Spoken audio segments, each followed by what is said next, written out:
Hello, this is part 2 of our little look around a very special yacht club, the Marchwood Yacht Club. If we look back, those buildings there, that's the old barracks. Now, the old watch house and office is now used as the clubhouse and restaurant, and there's a bar. The guardhouse and engine room is now the club's office and committee room. This is a very well run sailing club, as you can see. I'd like to show you a few more interesting historic features that the club has. Now, alongside our slipway are these gates which lead to the racing hut, but they're worth a look, these gates, because I think they date from about 1850 and they don't make lake gates like that anymore.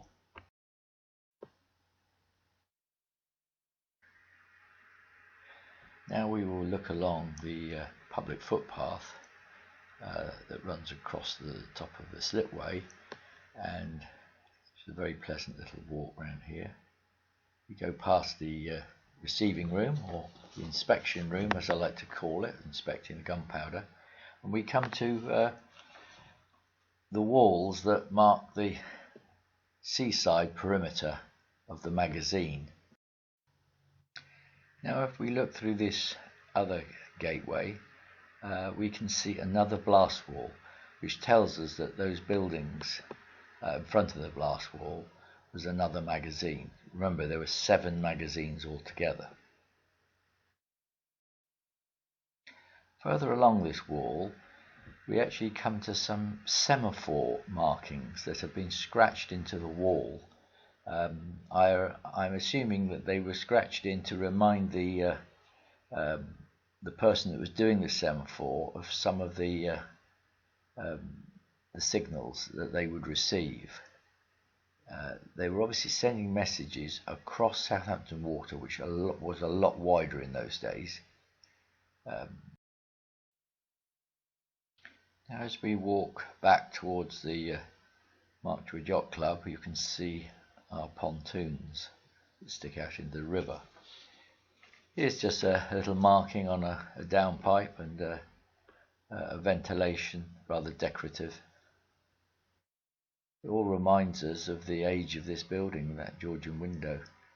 Even the bricks themselves tell a little story, as you can see the military markings on them of the arrow.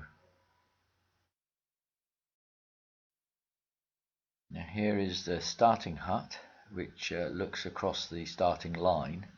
That's where the races are controlled from. Now, Marchwood has a large boat park. I think it's about 5 acres, and of course this was the garden of the Superintendent Storeman.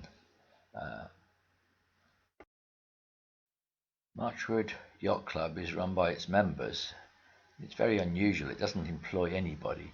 Even all this concrete and drainage that was put in was all done by the members.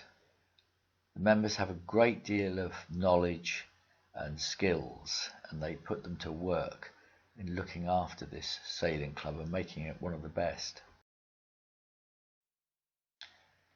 The club is even making its own maintenance barge, which will be used for servicing the moorings.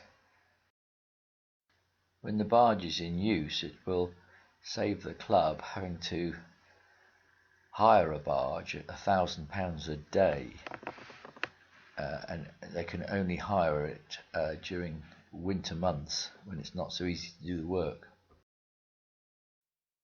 It's a very friendly club, and if you have a boat, there's always someone to give you some wise advice and help you. Anyway, I hope you've enjoyed that little look round one of the best sailing clubs in the area. Goodbye for now.